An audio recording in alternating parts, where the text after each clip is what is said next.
Ok, bonjour. Alors il est 16 h, on m'a dit de démarrer à 16 h. Je me présente, je m'appelle Fabrice Cohen, je suis un des 3 fondateurs d'une société qui s'appelle Whonknows et dont l'objectif principal est de répondre à une problématique, c'est que les formations en général ne sont pas mémorisées et les formations ne sont pas appliquées. Et donc on a essayé de se baser sur ce qu'on appelle les neurosciences pour essayer d'amener aux entreprises et aux organisations une solution à ces problèmes-là. Donc le premier problème du sujet dont on va parler là, qui s'appelle l'ancrage émotionnel, l'ancrage de comportement, c'est pourquoi les gens n'appliquent pas les comportements attendus. C'est le premier why. Et la première réponse qu'on a tendance à donner, c'est parce qu'en fait, ils ne connaissent pas ce qu'ils doivent faire. D'accord ? Et donc la réponse qu'on a tendance à donner, c'est il faut les former plus. Il faut les former. Parfait. Problème 2, c'est que quand on les forme, on se rend compte que même quand on les forme en présentiel en général, sur du comportemental. Comment se passe un présentiel en comportemental? Le matin, on explique les bonnes pratiques. Juste après avoir expliqué les bonnes pratiques, en général, on les fait appliquer, on les fait faire des cas, des simulations. On a tendance à filmer ces simulations.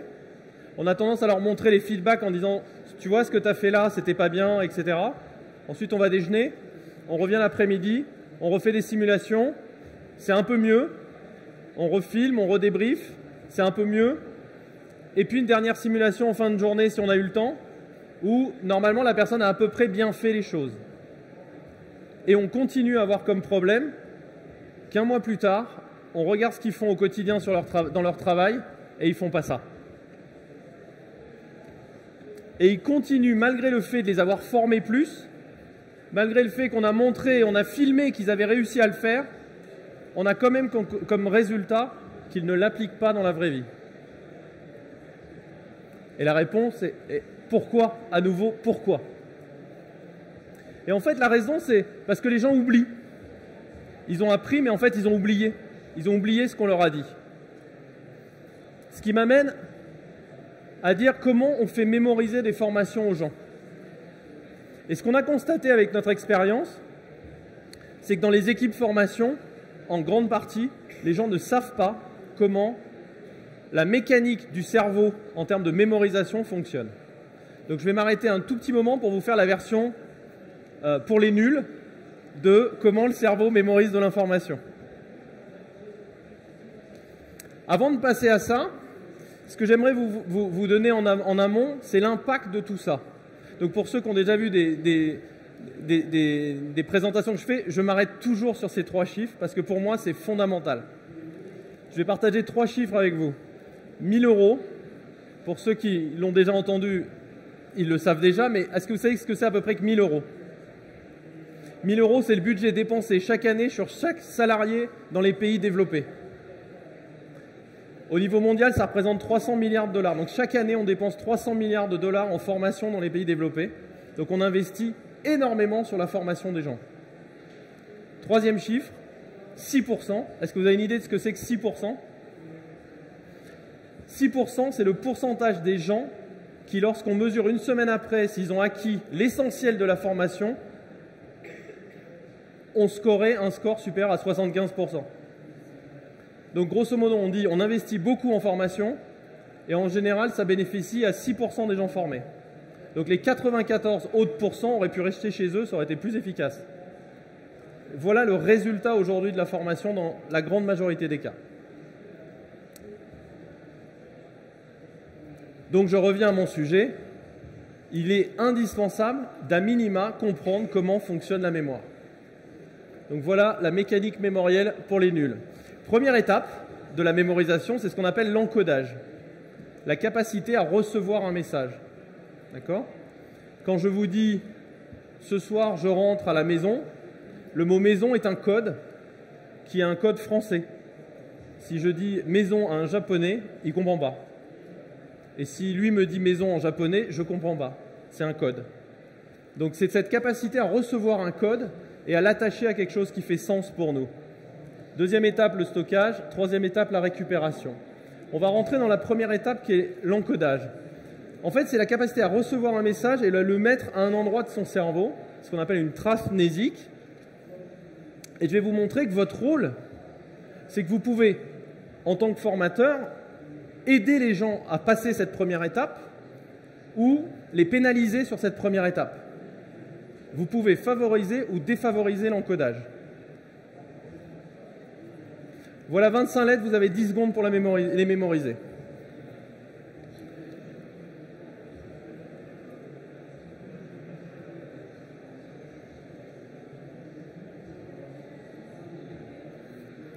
Combien d'entre vous sont capables dans 10 minutes de réécrire ce tableau? Peu. Je vérifierai. En fait, je vous ai défavorisé l'encodage. Je sais qu'un adulte moyen est capable d'encoder entre 8 et 10 éléments comme ça. Donc grosso modo, vous êtes tous en moyenne capables de retenir les 2 premières lignes. Mais au-dessus des 2 premières lignes, ça devient compliqué. Donc j'ai défavorisé votre encodage. Je savais que normalement, vous n'êtes pas capable de le refaire. En revanche, si je vous dis, en fait, dans ce tableau, il y avait écrit « Il fait beau le jeudi à Paris » et que c'est codé en diagonale vers le... comme ça. I-L-F-A-I-T-B-E-A-U, le jeudi à Paris, avec plein de S à la fin pour compléter. Ok? Ça, vous êtes tous capables de le mémoriser. Et dans 10 minutes, vous êtes capables de me refaire le tableau. C'est exactement la même information. Dans un cas, je vous ai aidé à l'encoder. Dans l'autre cas, je vous ai pénalisé sur l'encodage. Donc votre premier rôle, c'est d'analyser l'information et de vous dire comment je vais aider à ce que les gens encodent cette information. Deuxième étape, c'est la plus fondamentale, c'est le stockage. C'est comment on fait que la trace qu'on a envoyée à un endroit dans le cerveau va rester dans le cerveau. On a 2 stratégies. Je vais très vite parce qu'on a beaucoup de choses à dire. Donc, c'est-à-dire que vous allez normalement rien mémoriser de ce que je vais vous dire. C'est pas grave parce que mon but, c'est de vous sensibiliser, c'est pas de vous former. Première stratégie pour créer de la mémorisation, ce qu'on appelle l'ancrage émotionnel. On est programmé pour qu'une émotion forte fasse qu'on la mémorise. Donc par exemple, Bambi, elle se souvient que le chasseur, c'est pas bien. Parce que le chasseur, il a tué sa maman. Voilà, donc Bambi, elle a peur des chasseurs. Voilà. Ce que je disais, ce que j'ai déjà dit, où je prends souvent cet exemple-là, si je fais un arrêt cardiaque maintenant, vous allez vous souvenir de moi. Parce qu'il va y avoir les pompiers, etc., qui vont venir. Normalement, ça choque. Et normalement, vous allez avoir un ancrage de ma personne associée à ça. Et le dernier exemple que j'utilise souvent, c'est que si je me mets à courir tout nu autour de la salle, je ne le ferai pas, vous allez vous souvenir de moi aussi. S'il y en a d'autres qui veulent le faire, il n'y a pas de problème. Donc, dès qu'on va créer de l'émotion autour d'une information, on va créer un ancrage naturellement. Donc, il y a des stratégies pour faire ça. Et la deuxième stratégie pour créer du stockage, donc le fait que les gens retiennent l'information, c'est des stratégies autour de la répétition. C'est le fait de répéter une information qui fait que le cerveau va finalement dire... Le cerveau est globalement feignant, donc quand il voit un truc qui arrive souvent, il le mémorise et il le stocke. Ce qui est intéressant de retenir à cette étape-là, c'est que la répétition, pour être efficace, elle doit être individualisée. Chaque personne a des besoins de répétition qui ne sont pas les mêmes que son voisin. Si vous avez essayé d'apprendre des leçons ensemble avec des collègues ou des amis, vous vous êtes rendu compte que vous n'apprenez pas à la même vitesse, vous ne revenez pas sur les pages précédentes au même moment, etc. Donc si je crée de la répétition identique pour tout le monde, elle ne sera pas efficace. Il faut normalement adapter le rythme de répétition selon le niveau de mémorisation d'un point, et pour chaque personne, ces répétitions ne sont pas les mêmes. Donc c'est quelque chose d'assez précis, qui est assez compliqué, et c'est notre expertise via des logiciels d'intelligence artificielle. Tout ça pour dire quoi ? Si vous essayez de faire, et c'est ce que font 90% des formations, si vous essayez de faire une formation par répétition en groupe, donc si je répète plein de fois la même chose à vous, vous allez avoir l'impression que vous avez mémorisé, mais dans 2 jours, vous aurez tous oublié sauf 6%. Parce que le rythme de répétition que j'aurai utilisé ne correspondra qu'à 6% de la population. C'est pour ça que les formations ne sont pas retenues et les formations ne sont pas appliquées. Donc faire de la formation en groupe, sur du savoir et par répétition est totalement inefficace. La seule stratégie à appliquer en présentiel, c'est de l'émotionnel. Et aujourd'hui, ce n'est quasiment pas appliqué. Donc le premier conseil que je peux vous donner sur ce point-là, c'est de dire si vous voulez conserver du présentiel, et c'est très utile dans plein de cas, il faut absolument intégrer de l'émotionnel. Il y a des stratégies pour ça, et ça sera l'objet d'un autre sujet de présentation. Et l'objectif de tout ça, c'est de créer un maximum de liens entre l'information que vous voulez faire mémoriser et le sens qu'elle peut avoir par ailleurs. Troisième étape, c'est la récupération, c'est la capacité à aller rechercher les informations. On a assez peu de leviers là-dessus. Si on a bien fait le travail d'encodage et de stockage, on a créé beaucoup de liens, beaucoup de connexions, et à partir de là, il sera beaucoup plus facile de trouver une porte d'entrée pour aller rechercher l'information. Il peut y avoir des stratégies autour de ce qu'on appelle le hint, c'est-à-dire donner des astuces aux gens qui vont avoir une plus grande facilité à aller rechercher l'information. Donc vous pouvez aussi rentrer dans des stratégies où vous allez penser aux astuces que les gens vont pouvoir mettre en place pour rechercher l'information. Est-ce que je suis à peu près clair? Super. Problème 3. On était au problème 1 en disant les gens n'appliquent pas. Ils n'appliquent pas parce qu'ils ne sont pas assez formés, on les forme plus, mais on continue à penser qu'ils n'appliquent pas. Donc on s'est dit c'est parce qu'ils oublient. Ils oublient, donc on met en place des stratégies pour qu'ils n'oublient pas. Et à ce moment-là, on se rend compte qu'ils savent, on est capable de garantir qu'ils savent, on est capable de garantir que même 3 mois plus tard, ils savent toujours si on a mis les bonnes stratégies d'ancrage, et pourtant, ils n'appliquent toujours pas. Pourquoi ? Et en fait, parce que savoir ne suffit pas, il faut faire sans y penser. Et on va revenir au cas dont je parlais tout à l'heure sur la formation présentielle, comment elle se passe aujourd'hui sur de la formation comportementale, avec des mises en pratique, des vidéos, des choses comme ça. C'est qu'en fait, la clé, c'est d'arriver à créer des automatismes. Et on rentre typiquement dans ce qu'on appelle la notion d'attention. Donc quand on parle avec des scientifiques, ils vous disent la problématique de les gens ne mettent pas en œuvre à cause de leur attention, l'attention qu'ils portent à ce qu'ils font. Et en fait, ce qu'on constate, c'est qu'on a 2 formes d'attention. Dans le langage français, on n'a qu'un mot pour nommer 2 choses, 2 types d'attention. On a ce qu'on appelle l'attention sélective.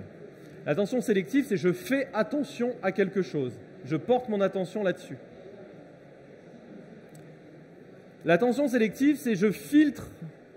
En fait, on est sollicité par énormément de stimulation et on filtre notre attention sur une chose. Alors, si je suis bon, si j'ai de la chance, vous êtes focalisé sur moi et vous n'entendez pas le brouhaha. Et maintenant que je vous en parle, vous entendez le brouhaha. Donc, vous voyez que vous filtrez en permanence votre attention sur des choses.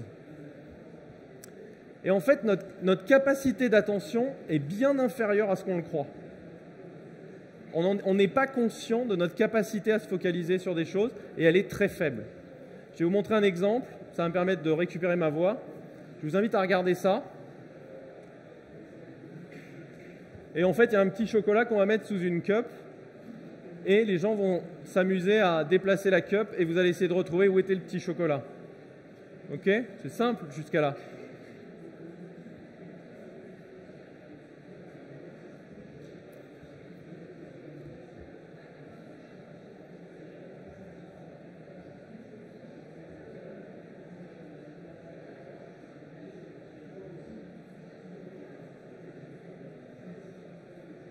Il est où? Ah, déjà, vous n'êtes pas d'accord. Hein. Au milieu, allez, au milieu.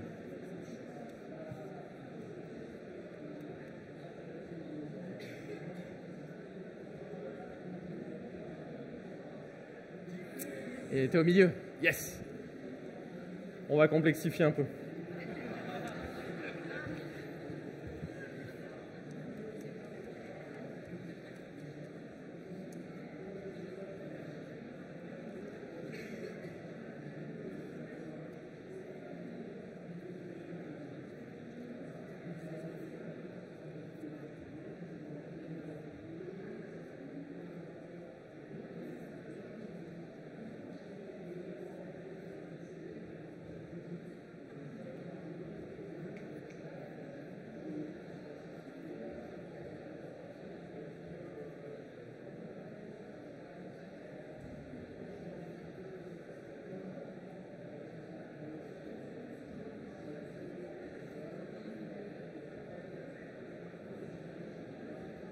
Alors, il est où?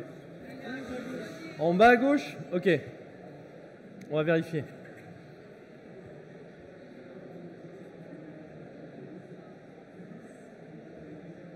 Ouais. Est-ce que certains ont remarqué des choses? Il y a un canard. Donc déjà, à mon avis, vous n'avez pas tous remarqué le canard. Et là, regardez bien. Oh, un canard. Voilà. Ok. Donc déjà, pour ceux qui n'ont pas vu le canard, ça veut dire qu'ils s'étaient bien focalisés sur le petit truc rouge et qu'ils ont complètement oublié le reste. Ok, vous avez vu le canard, est-ce que vous avez vu autre chose? En fait, il y avait une 5e main qui manipulait les choses. Il y avait 5 mains. Vous avez vu le canard, les mains. Est-ce que vous avez vu que les cups bleues sont devenues vertes?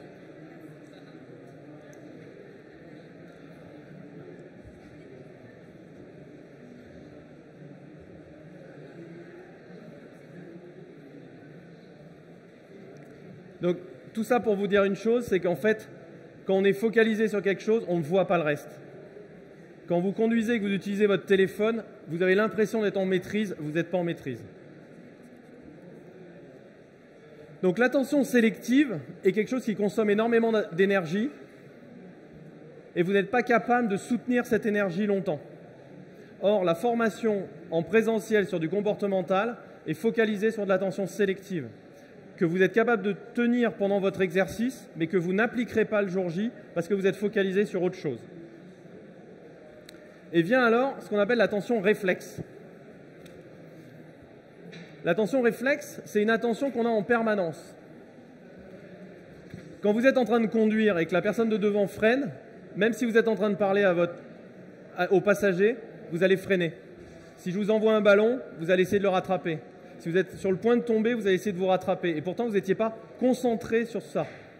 En fait, on est pétri depuis notre enfance par des milliers de réflexes qu'on a encodés petit à petit, qui sont en nous, et qu'on est capable de déclencher à tout moment sans être particulièrement concentré sur ça. Et l'avantage de ça, c'est que ça consomme 0 énergie. Et donc, si vous avez compris ma démonstration, le Graal de la formation comportementale, c'est d'arriver à faire qu'on fasse passer les éléments qu'on veut changer, non pas en attention sélective, mais en réflexe. Vous ne devez pas faire qu'ils ont conscience de quelque chose, vous devez faire qu'ils ont l'automatisme. Ce qu'on appelle le chemin de moindre effort mental. Notre cerveau va toujours faire ce qui lui est le plus facile pour lui. Donc j'aime bien choquer un peu. Si demain je vous dis, vous préparez un caddie pour faire un apéro, il y aura des enfants de différentes personnes, il y aura du coca dans votre caddie. 9 fois sur 10, il y aura du coca. Alors c'est pas bien, mais il y aura du coca.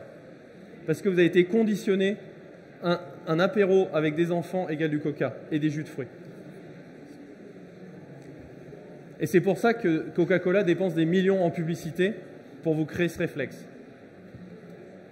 Donc, à mémoriser.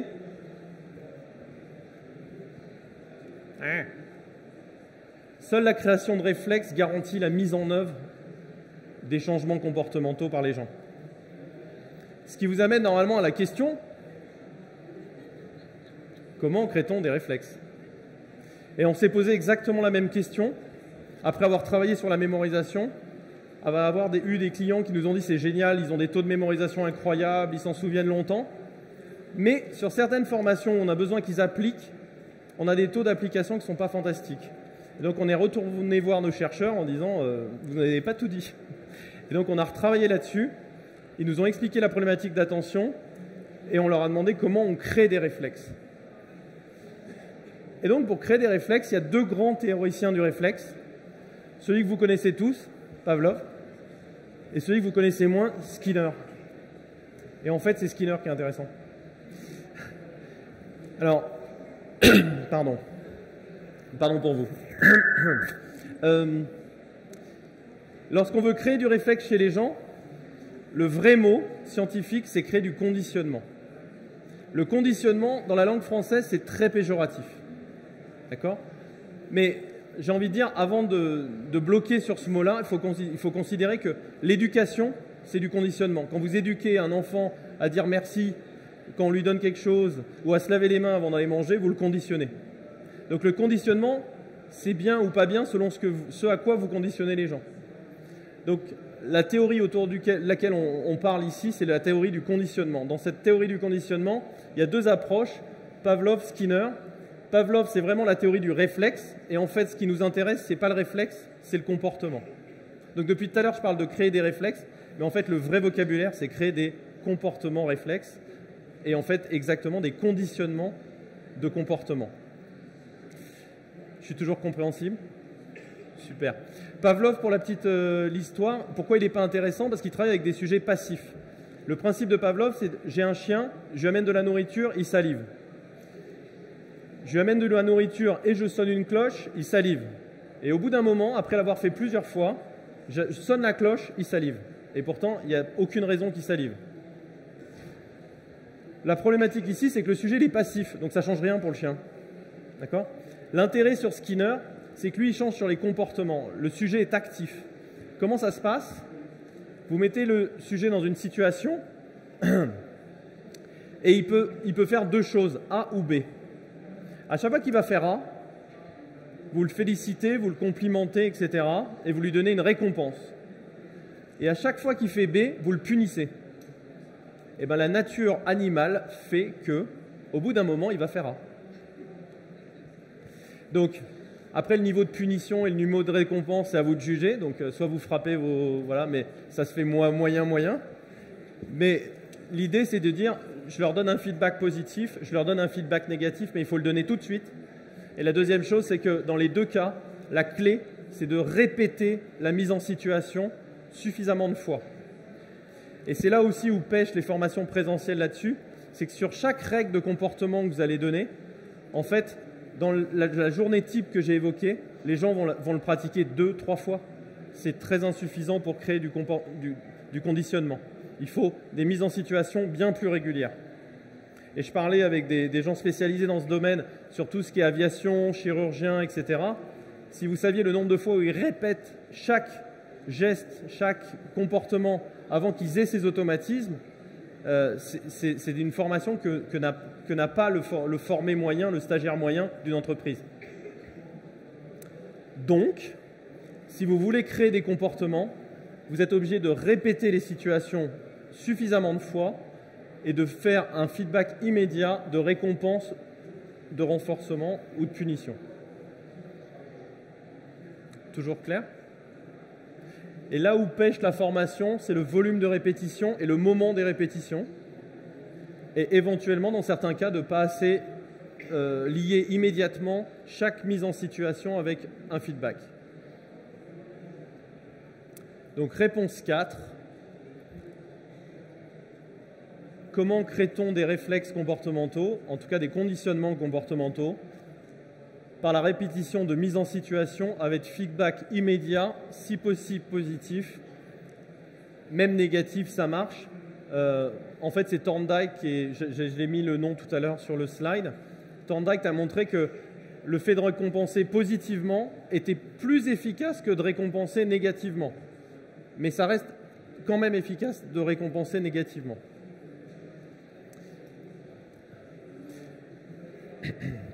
L'intelligence artificielle dans tout ça. En fait, le moteur Unos dont je parlais tout à l'heure, c'est le plus puissant moteur d'intelligence artificielle nourri de neurosciences.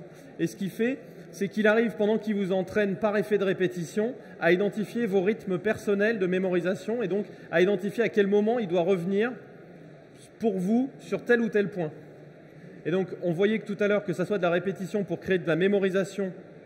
Vous vous souvenez de émotionnelle répétition? Pour créer une répétition qui va créer de la mémorisation ou pour créer une répétition qui va créer du réflexe, il faut répéter au bon moment.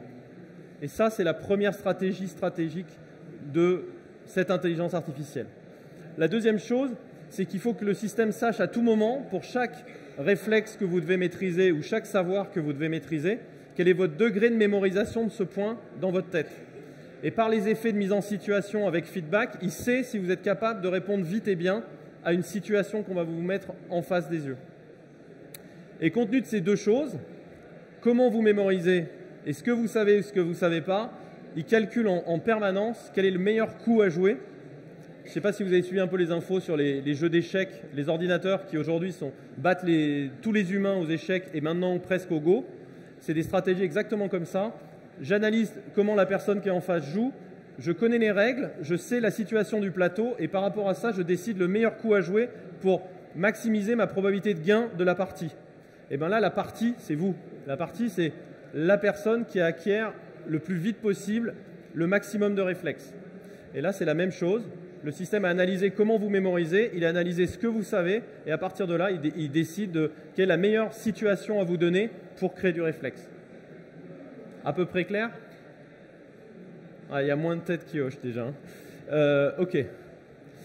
Qu'est-ce que ça peut donner en termes de résultats? C'est ça qui est intéressant. Quand vous mettez en place ces stratégies, qu'est-ce que vous pouvez espérer comme résultat? Vous vous souvenez du 6% de tout à l'heure? Ce 6%, quand on le mesure, ça c'est une façon de mesurer la connaissance des gens initiale. Vous avez leur score et le nombre de personnes qui ont eu ce score. Qu'est-ce que ça montre? La grande majorité des gens a eu un score de 10 sur 20 qui est très moyen. Quelques-uns à droite sont très bons et beaucoup à gauche sont très mauvais. Ok? Lorsqu'on met en place ces stratégies, on arrive à faire que 93% des gens scorent au moins 18 sur 20. Pas après une semaine, après 3 mois. Et donc la notion d'évaluation à chaud, on pourrait en reparler. Il y avait une autre keynote sur le sujet de l'évaluation. Ce qui est important, c'est 1, ça reste, et 2, les réflexes restent. Et on mesure ça comme ça. La note qu'ils avaient initialement, la note qu'ils ont à terme. D'accord ? Et ça, bien sûr, il faut faire les tests après avoir attendu pour vérifier que les effets de déperdition de mémorisation, déperdition de réflexes, soient effacés, entre guillemets. Donc ça fait gagner beaucoup, c'est très efficace, ça fait gagner beaucoup de temps. Et la notion de temps est stratégique aussi, puisqu'on voit que la question qu'on peut se poser, c'est les gens étaient plus ou moins bons, on les a formés pour les amener à un niveau d'excellence, un niveau de maîtrise très très fort et durable. La question, c'est combien de temps ça a pris pour faire ça? Et en fait, ce qu'on montre ici, c'est que selon le niveau initial des gens, le temps qu'il a fallu est plus ou moins long. Mais ce que vous voyez, c'est que meilleur on était, moins il a fallu de temps, moins bon on était, plus il a fallu de temps. Ça paraît naturel. Combien il y a de formations qui font ça? Est-ce que vos formations, selon si la personne qui est en formation elle est bonne ou mauvaise, va durer significativement un temps différent? La réponse est majoritairement non. Et le problème, c'est que tout le temps que vont passer les gens bons à s'entraîner, les gens de bon niveau à s'entraîner sur votre système, plus ils vont passer de temps, plus ils vont se démotiver en se disant « je perds mon temps ». Je perds mon temps, donc je perds dans la rentabilité de la formation, mais je perds aussi mon temps, je perds de la motivation. Et la motivation, ça se traduit dans l'engagement de la formation prochaine. Donc, ils vont faire votre formation, vous allez être content, mais la prochaine formation, ils ne viendront pas. Donc, vous êtes en train de plomber toute votre stratégie de formation future. Et donc, c'est stratégique d'avoir des systèmes qui s'adaptent aux besoins des gens. Adaptive Learning, Micro-Adaptive Learning. Je vous invite à lire nos livres blancs, etc. On en parle longuement. Donc, j'y viens, le livre blanc. Donc, il y a un livre blanc qui reprend pas mal de tout ce que je vous ai raconté là, et avec plus de détails, et pas mal de bonnes pratiques, notamment dans la mesure de performance. Et je vous invite à venir sur notre stand le récupérer. C'est juste au fond à droite. Stand A52. Ce qui nous laisse 5-6 minutes pour des questions éventuelles. Est-ce que vous avez des questions?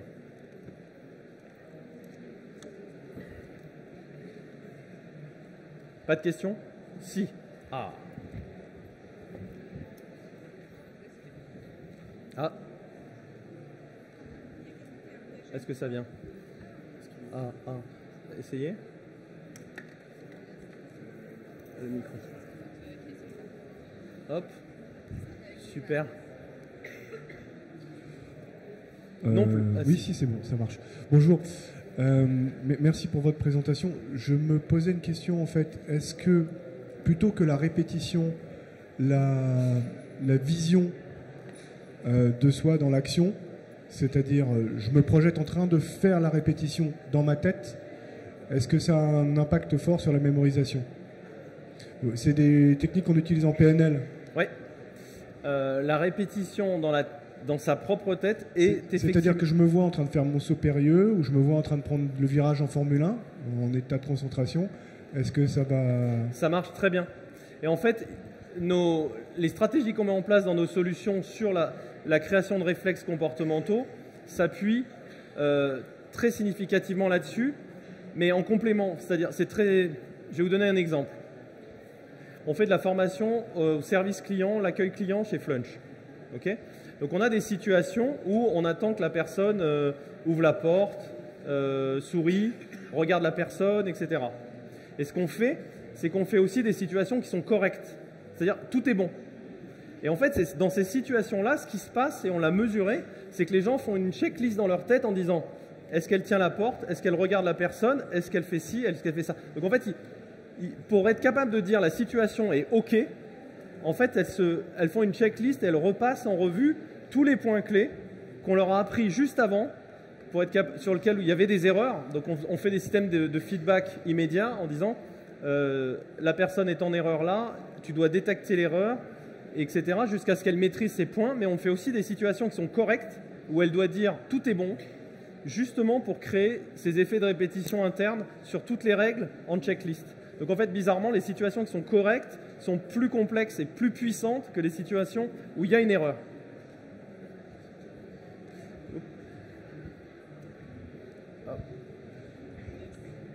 De façon très concrète, comment on fait pour faire un renforcement positif en une journée en présentiel hyper répétitif? Ça consisterait en quoi?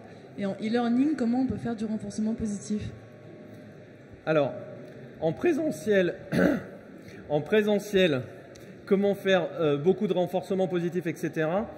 En groupe, j'ai pas de solution. Je le dis clairement, en groupe, j'ai pas de solution.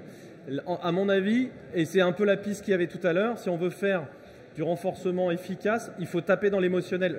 L'émotionnel a une puissance très supérieure à la répétition pour un impact de répétition. Donc si vous faites un bon émotionnel sur un point, vous risquez d'avoir une acquisition qui va être multipliée par rapport à essayer de répéter des impacts. Donc en collectif, j'orienterai vers l'émotionnel.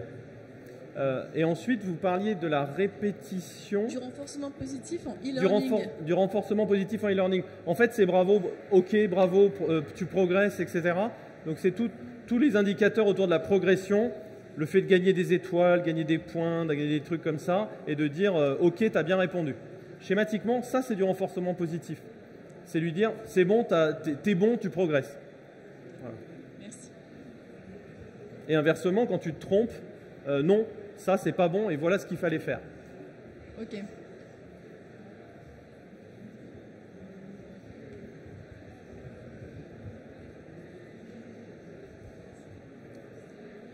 Il y a une question là-bas. Hop.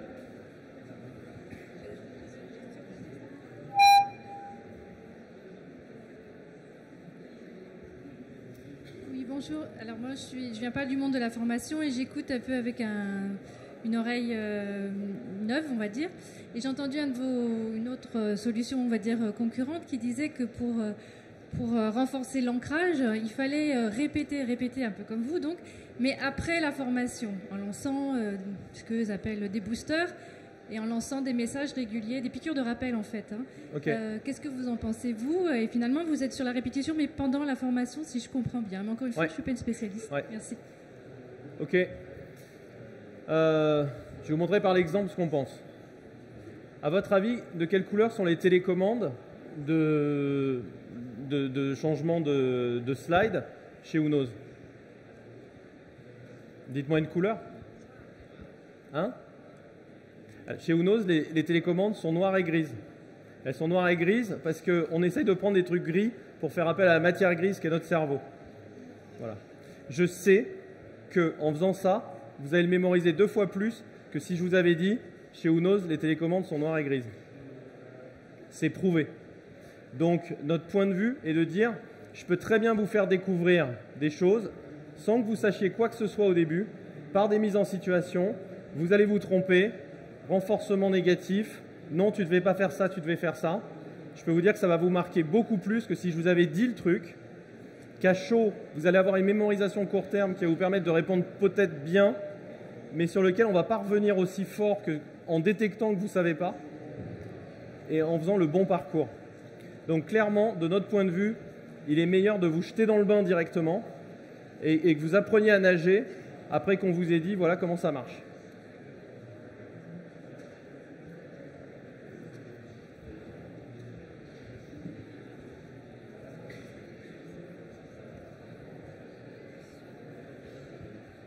Alors moi je vais avoir une remarque et deux questions. Alors la première remarque, c'est tout simplement en ce qui concerne l'intelligence artificielle, votre méthodologie ressemble beaucoup à l'apprentissage par renforcement qui est fait en intelligence artificielle. Ensuite, la première question que je vais vous poser, c'est par rapport à la bienveillance dans le feedback négatif. Est-ce que la bienveillance va avoir un impact, va être mieux accueillie par la personne qui va avoir ce feedback par rapport à si le feedback négatif n'est pas bienveillant? Alors, sur la première réponse, j'ai le droit et pas le droit de répondre. Donc oui, il y a du renforcement positif, c'est de l'apprentissage par renforcement, mais en fait il y a trois moteurs, et il y en a un qui est de l'apprentissage par renforcement, il y a trois moteurs qui discutent entre eux, et il y en a un qui est comme ça, schématiquement. Sur la deuxième partie qui est la bienveillance dans le renforcement négatif, en fait on est très factuel, t'as faux, et la bonne réponse c'était ça. Et l'avantage de l'ordinateur par rapport à l'humain, c'est qu'il n'y a pas d'affect. Voilà, on peut lui dire 10 fois t'as faux, ça fera de mal à personne. Si c'est 10 fois votre voisin qui vous dit t'as faux, c'est moins sympa. Voilà. Donc là-dessus, nous, on n'a pas de sujet. T'as faux, voilà la bonne réponse. Voilà. Et la dernière question, c'était est-ce que ça peut être inspiré aussi des arts martiaux? Parce que les arts martiaux ont tendance à répéter les mouvements pour les acquérir. Alors, je ne pense pas que ce soit inspiré des arts martiaux, je pense que les arts martiaux se sont inspirés des bonnes pratiques de ce qui marche. Mais bien entendu que la répétition, les instrumentistes répètent leurs morceaux, leurs gammes, etc. jusqu'à avoir des réflexes pour jouer les notes, pour jouer bien, etc. pour que le morceau soit automatique. Je vous remercie. Et pour ceux qui s'intéressent, je réponds à toutes leurs questions au stand A52. Je n'ai pas essayé de le mémoriser. A52, c'est juste là et autres, et vous pouvez récupérer notre livre blanc qui traite de tous ces sujets en détail. Merci à vous.